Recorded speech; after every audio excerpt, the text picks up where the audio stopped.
اللهم صل على محمد وعلى آل محمد كما صليت على إبراهيم وعلى آل إبراهيم إنك حميد مجيد. السلام عليكم ورحمة الله وبركاته. الحمد لله رب العالمين، والصلاة والسلام على سيد الأنبياء والمرسلين محمد وآله وأصحابه أجمعين، أما بعد، فأعوذ بالله من الشيطان الرجيم. بسم الله الرحمن الرحيم.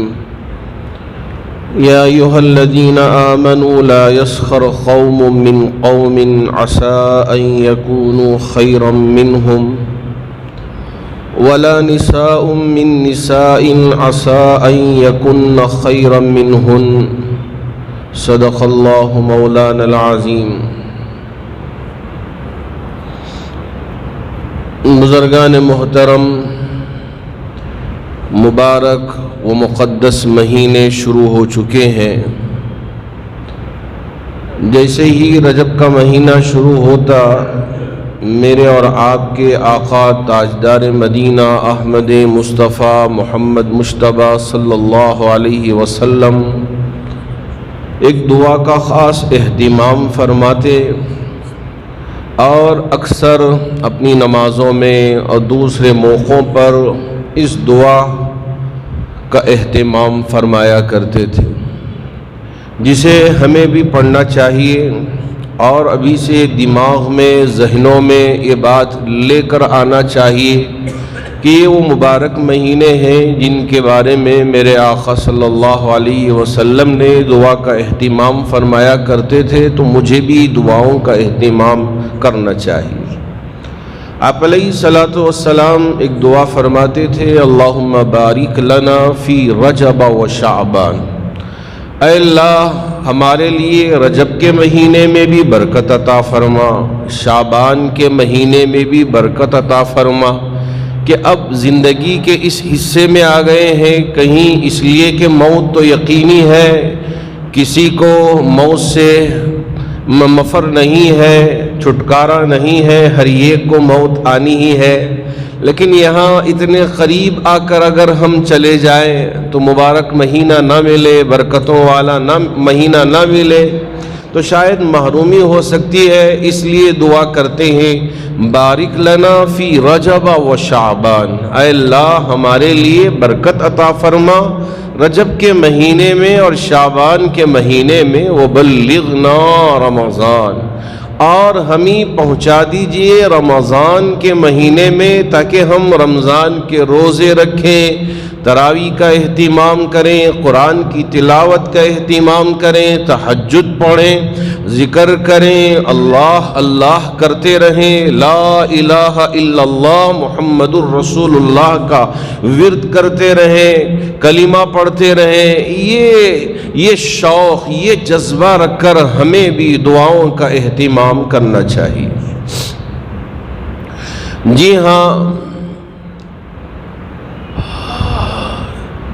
چونکہ یہ جو ہماری زندگی ہے، اس زندگی کے بعد موت یقینی ہے. اللہ رب ذوالجلال نے اس کو یقین کے لفظ سے ذکر فرمایا، یعنی موت کو یقین کے لفظ سے ذکر فرمایا. وَاعْبُدْ رَبَّكَ حَتَّى يَأْتِيَكَ الْيَقِينُ. اے میرے محبوب، اے میرے برگزیدہ نبی، اے میرے محبوب رسول، وَاعْبُدْ رَبَّكَ، آپ اپنے رب کی عبادت کرتے رہیے، اپنے رب کو مانتے رہیے، اس کے اوامر پر عمل کرتے رہیے، نواہی سے بچتے رہیے. حتیٰ یأتیک الیقین، یہاں تک کہ موت آ جائے.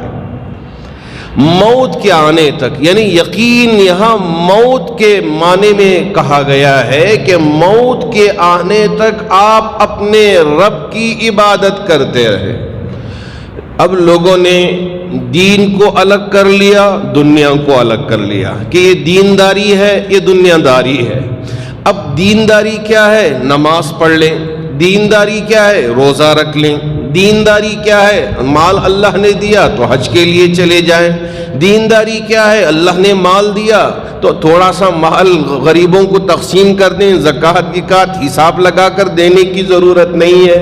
یہی دینداری ہے۔ اس کے علاوہ اب ہم تجارت کرتے ہیں یا ملازمت کرتے ہیں یا پارٹنرشپ میں بزنس کرتے ہیں، اب ہم نے اس کو دنیا داری سمجھ لیا۔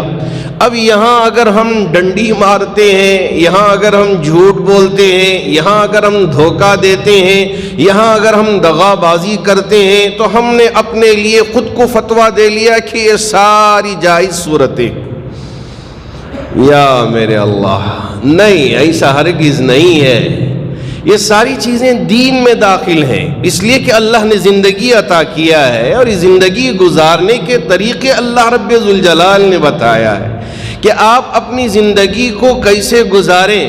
اگر آپ کی زندگی میں اپنی اولاد کی ضرورتوں کو پورا کرنے کے لیے، گھر بنانے کے لیے اور اپنی زندگی اچھی گزارنے کے لیے آپ کے لیے مال و دولت کی ضرورت ہو تو تجارت کرو، نماز یہاں پڑھے، آپ نے اپنا فریضہ ادا کر لیا۔ قرآن نے فرمایا فَإِذَا قُضِيَتِ الصَّلَاةُ فَانتَشِرُوا فِي الْأَرْضِ، اب مسجد میں بیٹھے بیٹھے اللہ اللہ آسمان سے اتار دے، اے اللہ اب یہاں من و سلوہ جیسے آپ نے بنی اسرائیل پہ اتارا اسی طرح ہمارے اوپر بھی اتار دے۔ یہ نہیں ہے تقویٰ، یہ نہیں ہے پرہیزگاری، یہ نہیں ہے ایمان۔ ایمان یہ ہے کہ آپ نے اب نماز ادا کر لیا، اب حلال طریقے سے آپ محنت، مجاہدہ، مشقت کر کے مال کمانے کی فکر کریں، اپنے بیوی بچے کے پیٹ کو بھرنے کی فکر کیا کریں۔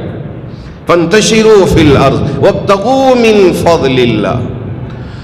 اب یہ جو تقسیم کر دی گئی کہ اب یہ دین ہے، اب ہم دنیا میں جا رہے ہیں، یہ دنیا نہیں ہے، یہ بھی دین ہے، اس لیے جو کچھ ہم وہاں جا کے کام کرتے ہیں، میرے نبی نے خوشخبری سنائی کہ اس پر بھی تمہارے لیے اجر ملتا ہے، تمہارے لیے ثواب ملتا ہے، آپ محنت کرتے ہیں۔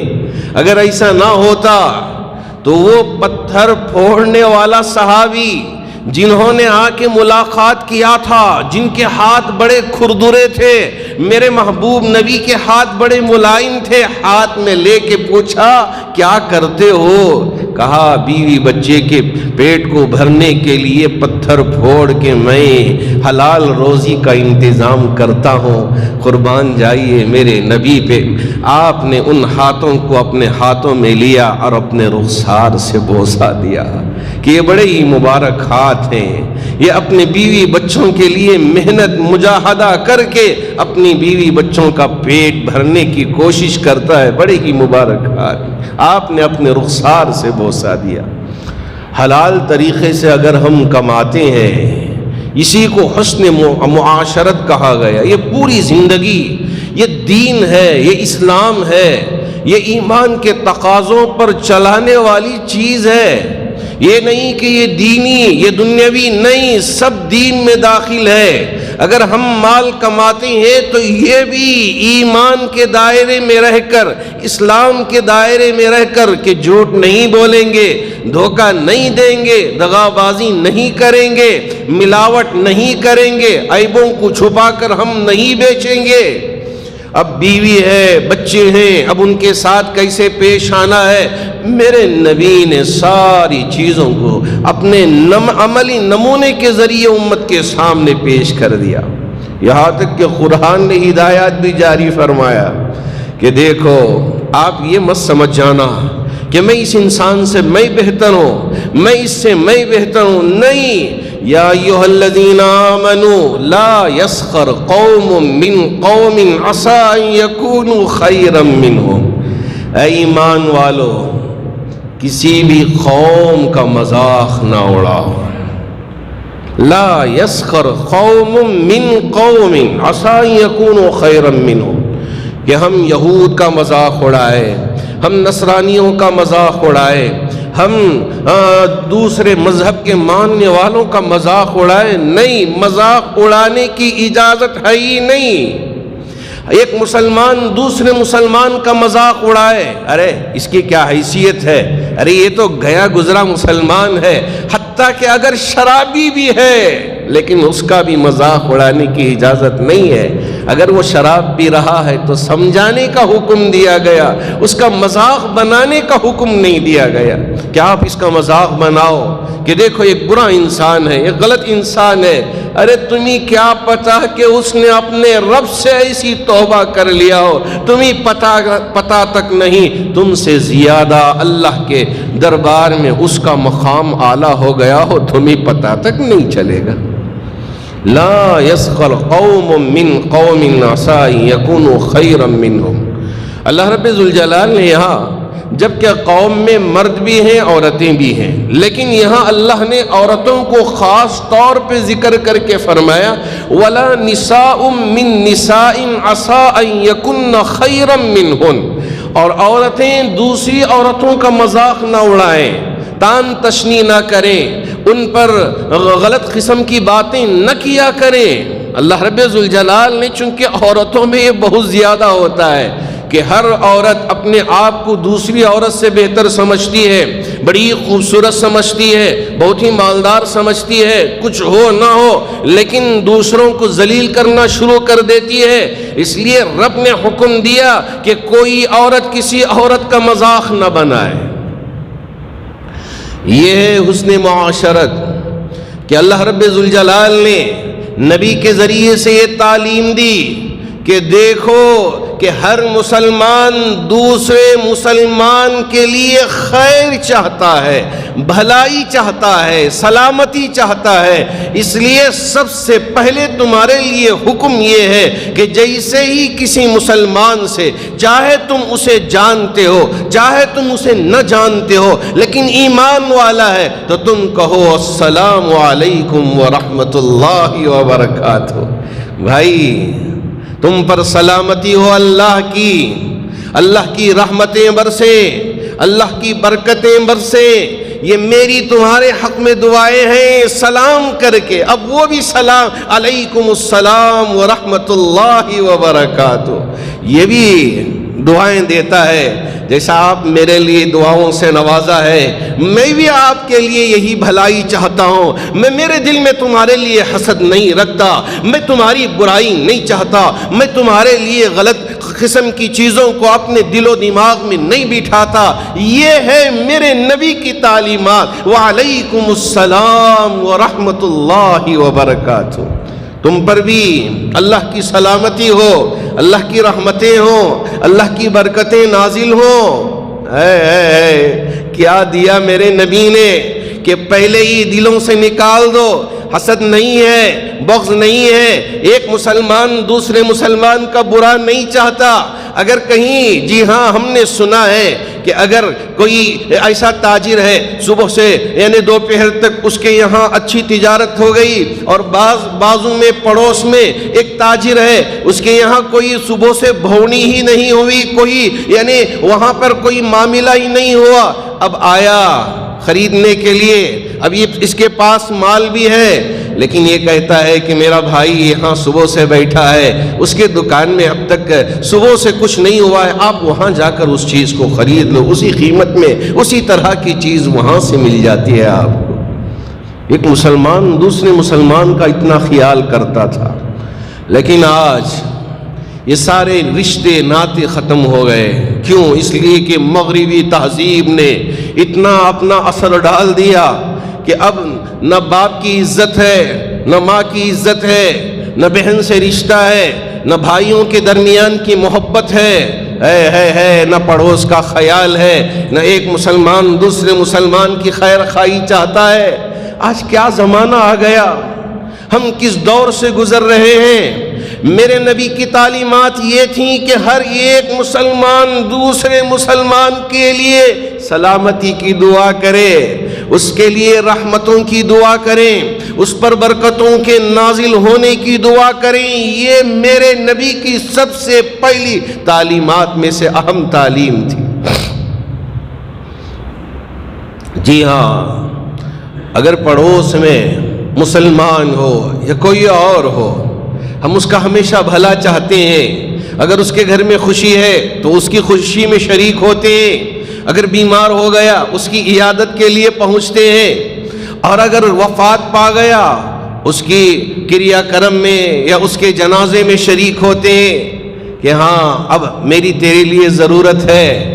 جی ہاں، جب ایک جنازہ آتا ہے، جنازہ رکھا جاتا ہے، یہ ہمیں احساس دلاتا ہے کہ میں بھی تمہاری ہی طرح ایک تاجر تھا، میں بھی تمہاری ہی طرح ایک بہت بڑی جائیداد کا مالک تھا، میرے لیے بھی اولاد تھی، میرے لیے بھی بیوی تھی، اور میرے پاس بھی مال دولت اور یہ ساری چیزیں تھیں، لیکن اب ساری چیزوں کو چھوڑ کے آ کے میں جنازے میں پڑا ہوا ہوں۔ اب میری حالت یہ ہے کہ اب نہ تو میں خود سے چل سکتا ہوں، نہ کھڑا ہو سکتا ہوں، نہ اپنی خبر میں جا کے سو سکتا ہوں۔ اب میرا حال یہ ہو گیا ہے کہ میں آپ کی طرف نگاہیں اٹھا کے دیکھ رہا ہوں کہ اب آپ مجھے نہلائیں گے۔ اب آپ اس لیے کہ اب تک میں اپنے بدن پر اپنے لباس کو زیب تن کر کے لوگوں کے سامنے دندناتے ہوئے چلتا تھا، دیکھو میرا لباس کتنا قیمتی ہے، لیکن اب حال یہ ہو گیا ہے کہ میں اپنا لباس بھی اپنے بدن پہ پہن نہیں سکتا۔ میرے لیے اور میرے بھائی اب مجھے کفن پہنا کے جنازے میں لٹا رہے ہیں، اور جنازے کی نماز پڑھا کے اپنے کندھوں پہ سوار کر کے من مٹی ڈال کے واپس لوٹ رہے۔ یہی میری حقیقت ہے۔ قبر پکار کے کہتی ہے کہ تمہارا حال بھی یہی ہے، کب موت آئے گی کسی کو کچھ پتہ نہیں ہے۔ اب یہاں میرے نبی نے آج سے 1450 سال پہلے ہی بتا دیا تھا کہ دنیا میں جنگیں ہوں گی، دنیا میں قتل و غارت گری ہوگی، خون بہے گا۔ آج ہم دیکھ رہے ہیں کہ روس یوکرین پہ حملہ کر رہا ہے، ہزاروں لوگ بے گھر ہو رہے ہیں۔ اب یہاں ہندوستان کے یہاں کے طلبہ جو پڑھنے کے لیے گئے تھے، پکار کے کہہ رہے ہیں کہ ہماری کوئی مدد کرے، آئے ہمیں بچائے، ہم آنا چاہتے ہیں، ہم بچنا چاہتے ہیں، پکار کے کہہ رہے ہیں۔ یہی ہے، کب کیا ہوگا، کس کا کیا ہوگا، کسی کو کچھ پتہ نہیں ہے۔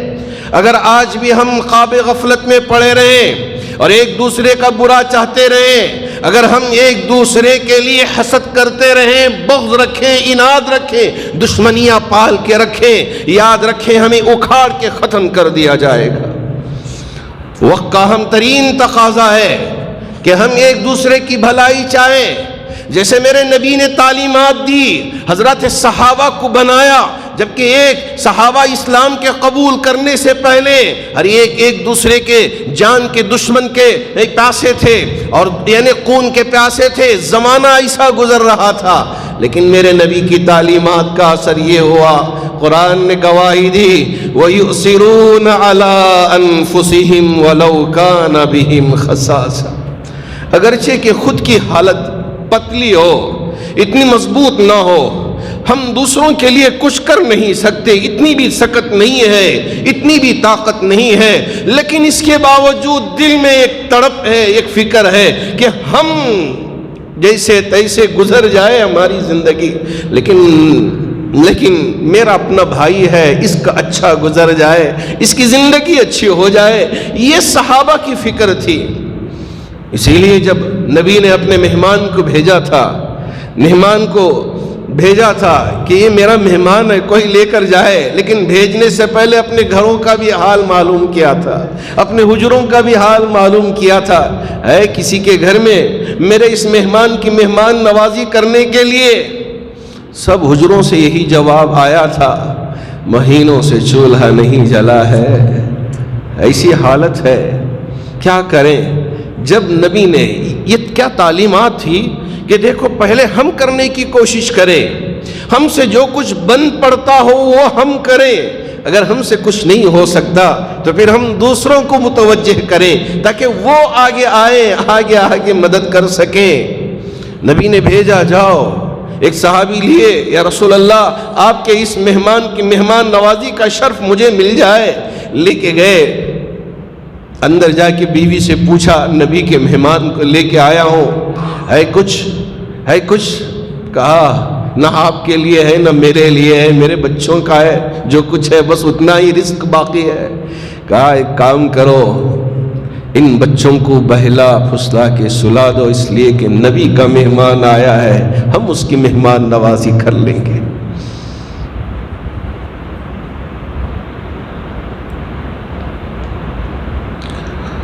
ہاں، انہوں نے یہ بھی مشورہ دیا کہ آپ آنا، تاکہ یہ نہ سمجھے کہ ہم نہیں کھا رہے ہیں اور ہمارے نہ کھانے کو دیکھ کر یہ کھانا چھوڑ دیں، ان کی بھوک مٹ جائے، ایسا نہ ہو۔ اس لیے مشورہ بھی دیا کہ چراغ درست کرنے کے بہانے سے آ کے چراغ بجھا دینا، نبی کا مہمان یہ سمجھ رہا ہو کہ ہم بھی کھا رہے ہیں اور یہ پیٹ بھر کے کھا لے، بس اتنا۔ کہ آج ایک مسلمان دوسرے مسلمان کے لیے اس طرح کا ارادہ کرتا ہے، اس طرح کی خیر خواہی چاہتا ہے کہ ایک بھائی دوسرے بھائی کے لیے اس طرح کی فکر کرتا ہے، بس جتنی بھی دولت چھوڑ کے جائے اب وہ کافی نہیں ہوتی، اب کورٹوں میں پہنچتے ہیں کہ مجھے وہ ملنا چاہیے تھا، مجھے یہ ملنا چاہیے تھا، وہ جائیداد، یہ جائیداد۔ اب یہ لڑائی کرتے کرتے خود بھی چلے جائیں گے، نہ انہیں ملے گی نہ انہیں ملے گی، یہ وکیل ان کے طرف سے بھی فیس کھاتے رہیں گے، ان کے طرف سے بھی فیس کھاتے رہیں گے۔ اب یہاں مسلمان ایک دوسرے مسلمان یہ لڑ کے اب یہ زندگی برباد کر لیں گے، رشتے ختم ہو جائیں گے۔ نہیں، یہ نبی کی تعلیمات نہیں ہے۔ اگر اب تک ہماری زندگی میں اس طرح کے حالات ہیں، اسے ختم کریں، بھائی چارگی محبت پیدا کریں، ایک نیا دور شروع کرنے کی فکر کریں۔ مبارک مہینے شروع ہو چکے ہیں، یہاں سے دعاؤں کے ساتھ ایک نئی محبت کا آغاز کریں، جیسے کہ نبی کے اس صحابی نے کیا کہ میری حالت تو اتنی نہیں ہے کہ میں خود کھا سکوں، لیکن نبی کا مہمان آیا ہے، میں اس کی فکر کرتا ہوں۔ جو کچھ تھا کھلایا، بھیج دیا۔ صبح پہنچے نبی کی بارگاہ میں، اللہ رب ذوالجلال نے اس آیت کو بھیج دیا تھا نبی پر کہ یہ خود اتنی مضبوط حالت میں نہیں ہوتے، باوجود اس کے کہ یہ دوسروں کا خیال کرتے ہیں، اپنے آپ پر دوسروں کو ترجیح دیتے ہیں۔ صحابی سے پوچھا کیا ایسی خوشخبری تمہارے لیے رب نے اتار دیا، کیا کیا؟ تو پورا واقعہ نبی کی بارگاہ میں ذکر کیا۔ یا رسول اللہ، بس ایسا کیا تھا۔ اللہ کے رسول علیہ الصلاۃ والسلام نے اپنے صحابی کو دعاؤں سے نوازا کہ ہاں یہی ہے ایمان، یہی ہے اسلام، اسی کا تقاضا کرتا ہے ہمارے لیے ایمان، انہی باتوں کی دعوت دیتا ہے اسلام۔ اگر ہم فقط نام کے مسلمان، ہمارے رشتوں میں دراڑ ہو، ایک بھائی دوسرے بھائی سے بات نہیں کرتا۔ کل ہی ایک صاحب سے میری ملاقات ہوئی، میں سوچا کہ آپ کے بڑے بھائی ہیں، یہ چھوٹے بھائی، کہا نہیں، ہم ایک دوسرے سے منہ نہیں دیکھتے، اب روٹھے ہوئے، ہمارے درمیان میں لڑائی ہے، اس لیے کہ یہ ہماری بات نہیں مانتا، وہ ہماری بات نہیں مانتا، اب اکڑاہٹ، اب یہ ان کو اپنے مال کا غرور، ان کو اپنے مال کا غرور۔ کہاں چل رہی ہے یہ دنیا؟ یہ ایک گھر کی کہانی نہیں ہے، یہ تمام ہمارے گھروں کی کہانیاں ہیں، یہ واقعات ہیں جو ہمارے گھروں میں گزر رہا ہے۔ کہاں سے اللہ کی مدد آئے گی؟ کہاں سے اللہ کی رحمت ہمارے حق میں جوش میں آئے گی؟ ہمارے اعمال کو درست کریں۔ یہ جو معاشرت ہے کہ بیوی سے کیسے پیش آنا ہے اور بچوں سے کیسے پیش آنا ہے، پڑوسیوں سے کیسے پیش آنا ہے، ایک بھائی دوسرے بھائی سے کیسے پیش آنا ہے، یہ ساری حسن معاشرت ہے۔ اگر تجارت کرتے ہیں تو تجارت میں کس طرح ہم کو لین دین کرنا ہے، کیسے ایک دوسرے کے ساتھ پیش آنا ہے۔ دھوکہ دے دینا، چند دنوں کے بعد یوں سمجھیں کہ ہم آگے بڑھ گئے، یہ نہیں ہے تجارت۔ کہ تجارت میں امانت داری، خیانت نہیں ہونا ہے، یہ ہے اصل تجارت۔ اس کو ہم نے چھوڑ دیا تو کہاں سے اللہ کی رحمت آئے گی؟ کہاں سے ہمارے مالوں میں برکت آئے گی؟ کہاں سے ہماری زندگیوں میں سکون آئے گا؟ جی ہاں، ان کے پاس کچھ ہو کہ نہ ہو، لیکن زندگیوں میں اللہ نے انہیں سکون و اطمینان کی زندگی عطا فرمایا تھا۔ حضرت عمر بن عبدالعزیز رحمۃ اللہ علیہ جی ہاں، ایسے خلیفہ گزرے کہ آپ خلیفہ ہونے سے پہلے ان کی حالت یہ تھی کہ ہر دن ایک جوڑا بدلتے تھے اور اتنا بہترین خوشبو والا عطر استعمال کرتے تھے، گلی سے گزرتے تو لوگ پیچھے آتے تو پہچان جاتے کہ اس گلی سے عمر بن عبدالعزیز کا گزر ہوا ہے، اتنی خوشبو۔ لیکن جب خلیفہ بنے، ایک بوڑھی مائی آئی اور کہا کہ میں خلیفہ سے ملنا چاہتی ہوں، کہاں ہے ان کا محل دکھاؤ، میں ملنا چاہتی ہوں خلیفہ سے۔ ان کی بیوی بھی پاس میں ہی تھی، ان سے ہی سوال کیا تھا، جن کا نام فاطمہ تھا۔ حضرت عمر بن عبدالعزیز کی اہلیہ نے کہا، جس خلیفہ کو تلاش کر کے آ رہی ہو وہ خلیفہ تو یہی کام کر رہا ہے، اپنے گھر کی دیوار کی مرمت میں لگا ہوا ہے۔ اس بوڑھی مائی نے کہا، ارے جس کا گھر اجڑا ہوا ہو وہ میرا گھر کہاں سے بنا پائے گا؟ حضرت فاطمہ نے فرمایا، حضرت عمر بن عبدالعزیز رحمۃ اللہ علیہ کی اہلیہ نے فرمایا کہ لوگوں کے گھر بناتے بناتے خود کا گھر اجڑ گیا ہے۔ لیکن وہ زمانہ آیا کہ آپ کے دور میں لوگ زکوٰۃ کی رقم لے کے دیہات در دیہات، گاؤں در گاؤں لے کے پہنچتے تھے، گلی گلی پہنچتے تھے کہ میں اس زکوٰۃ کا، اللہ نے مجھے مالک بنایا ہے، زکوٰۃ کا مال دینا چاہتا ہوں، کوئی ہے مستحق لینے والا؟ نہیں، میں مستحق نہیں ہوں، اللہ نے مجھے صاحب نصاب بنایا ہے، میں زکوٰۃ کا مالک ہوں، میں زکوٰۃ نہیں لے سکتا۔ آج کا زمانہ یہ ہے کہ زکوٰۃ کا مستحق ہو نہ ہو بات کی بات ہے، اگر مالدار بھی ہو، اگر اس کے سامنے جا کے گزارش کریں کہ میں زکوٰۃ کا کچھ پیسہ دینا چاہتا ہوں، کیا آپ لینا چاہو گے؟ کہا لا میں خود زکوٰۃ کا مستحق ہوں، مجھے دے دیجیے۔ وہ زمانہ تھا۔ حضرت عمر بن عبدالعزیز رحمۃ اللہ علیہ کا کہا کہ نہیں، ہم تو صاحب نصاب ہیں، میں زکوٰۃ کا مالک ہوں، میں زکوٰۃ دیتا ہوں، زکوٰۃ لیتا نہیں۔ لوگ لے کے پھرا کرتے تھے۔ جب جا کے مثال بھی مشہور ہے کہ ایک ہی نہر پر شیر بھی پانی پیتا تھا، بکریاں بھی پانی پیتی تھی۔ عدل و انصاف اتنی قائم ہو گئی کہ نہ شیر بکری پہ حملہ کرتا تھا، نہ بکری شیر سے ڈرتی تھی، اتنا عدل و انصاف۔ آج کہاں ہے؟ جی ہاں، اس وقت جو روس پہ حملہ ہو رہا ہے، روس حملہ کر رہا ہے یوکرین پہ، اس کو ہم کنڈم کرتے ہیں۔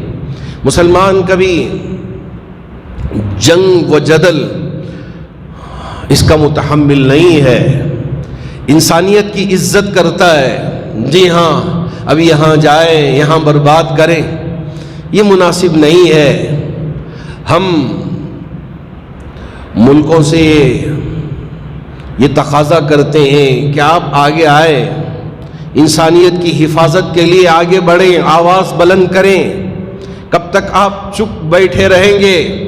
جب عراق پر حملہ ہو رہا تھا سارے ملک تماشا دیکھ رہے تھے، اب یوکرین پہ حملہ ہو رہا ہے، سارے ملک تماشائی بنے بیٹھے ہوئے ہیں۔ ارے کیسے چل سکتا ہے؟ نہیں، ہر انسان دوسرے انسان کی حفاظت کرنا ہے، ایک ملک دوسرے ملک کے لیے آواز اٹھانا ہے۔ اگر ہم خاموش بنے بیٹھیں گے، ایک وقت آئے گا دوسرے ہم پہ حملہ کرتے رہیں گے اور سب تماشائی بنے بیٹھیں گے۔ ہمیں چاہیے کہ جہاں ہمارے ہندوستانی طلبہ پھنسے ہوئے ہیں ان کو لانے کی فکر کریں، وہاں کے انسانوں کی جو عام پبلک ہے، جو اس وقت وہاں اپنی جان دے رہے ہیں، مر رہے ہیں، جن کے چیتھڑے اڑ رہے ہیں، اللہ ان کی حفاظت کرے۔ جی ہاں، ہم انسانیت کی فکر کرتے ہیں، اللہ کرے کہ اللہ ہر جگہ تمام انسانوں کی حفاظت فرمائے۔ ہم چاہتے ہیں کہ امن و امان ہو، بھائی چارگی ہو، محبت ہو، اخوت ہو، لڑائی جھگڑے مار دھاڑ پیٹ یہ ہرگز نہ ہو۔ اللہ اس سے ہماری اور پورے عالم کی حفاظت فرمائے۔ اور سب سے بڑھ کر ہمارے اعمال کے اصلاح کی فکر کرنے کی توفیق عطا فرمائے۔ اللہ کا شکر ہے کہ ماشاءاللہ آپ لوگوں کی دعاؤں سے، فکروں سے ہمارے یہاں اجتماعی نکاحوں کا انتظام ہے۔ ہمارے بھائیوں نے جو یہیں کی مسلی ہیں انتظام کیا ہے، جامع مسجد ٹرسٹ کی طرف سے اس کا انتظام ہو رہا ہے۔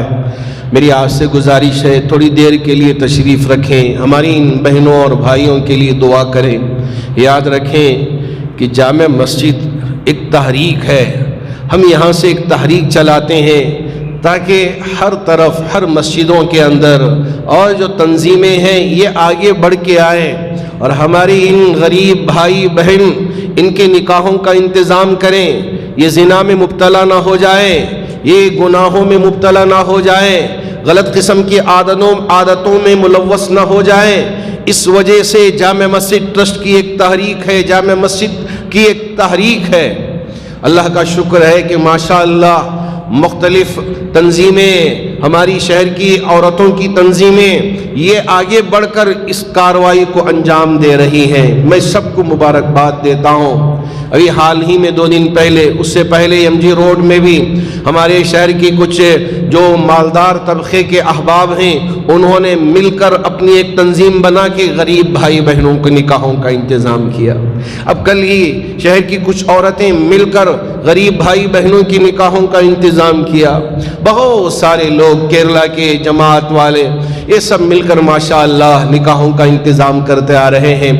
ہم بھی آپ سے گزارش کرتے ہیں کہ آپ بھی اگر اللہ نے آپ کو مال دیا ہے تو غریب بھائی بہنوں کے نکاحوں کا انتظام کریں تاکہ یہ زنا کے دلدل میں نہ پھنسیں، گناہوں میں نہ پڑ جائیں۔ اللہ ہر ایک کی حفاظت فرمائے۔ میں نے پچھلی جمعہ اور اس سے پہلی جمعہ بھی گزارش کیا تھا کہ ہمارے وہ احباب جن کو اللہ نے مال و دولت عطا کیا ہے، یا وہ ہماری تنظیمیں یا وہ ہماری جماعتیں آگے بڑھ کے آئیں، اس لیے کہ اگر ہماری بچیوں کی تعلیم کا انتظام نہ کریں تو ہو سکتا ہے کہ آنے والے دنوں میں ہماری بچیاں کہیں تعلیم سے محروم نہ رہ جائیں، اس لیے فکر کرنے کی ضرورت ہے۔ اللہ کا شکر ہے کہ ملیبار مسلم ایسوسی ایشن کی طرف سے یہیں چامراج پیٹ میں ہی کرناٹکا ملیبار سینٹر قائم ہوا ہے، وہاں اسکول بھی قائم ہے۔ میں نے ان سے گزارش کی تھی تو انہوں نے ہماری گزارش کو قبول کر کے کہا کہ گورنمنٹ کی فیس پر اگر غریب ہیں تو پوری فیس دے کر ہماری بچیوں کو پڑھانے کے لیے ہمارا ٹرسٹ تیار ہے۔ ہم دعا دیتے ہیں ان احباب کو، اللہ ان کے اس جذبے کو قبول فرمائے کہ اس علاقے کے جتنے بھی صاحبان ہیں اگر ان کے پاس دولت نہیں ہے، جن کو اللہ نے مال دیا ہے وہ آگے نہ جائیں۔ اگر غریب ہیں، پڑھانے کی طاقت نہیں ہے، آپ اپنی بچیوں کو تعلیم سے محروم کیے بغیر ایسے تعلیم گاہیں شروع ہو رہے ہیں، آپ اپنے بچوں کو لے کر جائیں، داخلہ دلوائیں، پڑھائیں، تعلیم سے محروم نہ کریں، اس لیے کہ تعلیم از حد ضروری ہے، بے حد ضروری ہے۔ تو آپ اپنی بچیوں کو تعلیم سے آراستہ کریں، پورے اچھے ماحول میں رہ کر ہماری بیٹیاں تعلیم حاصل کریں، زندگی کی سیڑھیاں آگے بڑھتے رہیں اور خود بھی پروگرس بن جائیں اور وہ ہمارے اس معاشرے کو بھی آگے لے کر جانے والے بنیں۔ اللہ کرے کہ جو ادارے ہیں، مسلم ادارے ہیں، اللہ ان کو بھی اس بات کی توفیق عطا فرمائے جو ان کے پاس کرائے آ رہے ہیں، ان کرایوں کے ذریعے سے غریب جو بیٹیاں ہیں، جو بچیاں ہیں جن کے پاس مال نہیں ہے، جس کی وجہ سے وہ پڑھا نہیں پاتے، تو ایسے غریب بچے اور بچیوں کی تعلیم کا انتظام ہمارے یہ ادارے کریں، اور ہمارے یہ جو تنظیمیں ہیں جن کے پاس بہت بڑا سرمایہ ہے، یہ سرمایہ دوسرے کاموں میں نہیں، اب تعلیم بے حد ضروری ہے۔ اس لیے میری آپ سے گزارش ہے کہ آپ ان ساری چیزوں کا انتظام کریں تاکہ ہماری بچیاں خاص طور پر تعلیم سے محروم نہ رہ جائیں۔ اللہ کرے کہ اللہ ہر قسم کے شر سے ہماری بیٹیوں کی حفاظت فرمائے، ان کی عصمت عزت کی حفاظت فرمائے، ان کے حجاب کی حفاظت فرمائے، ان کی حیا کی حفاظت فرمائے، ان کے شرم کی حفاظت فرمائے۔ اللہ رب ذوالجلال آپ کو بھی جزائے خیر عطا فرمائے کہ کہ ہر جمعہ جب ہم آپ سے گزارش کرتے ہیں کہ جامع مسجد کی اور جامع العلوم کی ضرورتوں میں آپ تعاون فرمائیں، ماشاءاللہ ہمارے وہ احباب جو صبح سے شام تک محنت مشقت کرتے ہیں، تھوڑی سی الگ سے اس میں سے پونجی علیحدہ کر کے یہاں لا کر بند مٹھیاں چادر میں ڈال کے چلے جاتے ہیں کہ اے میرے رب، میری اتنی کمائی ہوئی تھی، اتنے میں اپنے گھر کی ضرورتوں کو پورا کرتا ہوں، اور اتنی چھوٹی سی پونجی یہاں لا کے تیرے گھر کی ضرورتوں کو پورا کرنے میں ڈال رہا ہوں، میرے اس عطیے کو قبول فرما۔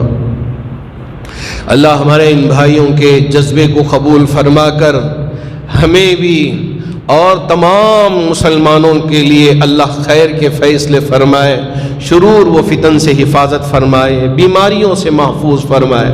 اللہ تمام مسلمانوں میں یہ مسلکی جھگڑے، یہ اختلافات اس میں پڑے بغیر ایک مسلمان دوسرے مسلمان سے عزت کرے، اللہ اس کی توفیق عطا فرمائے۔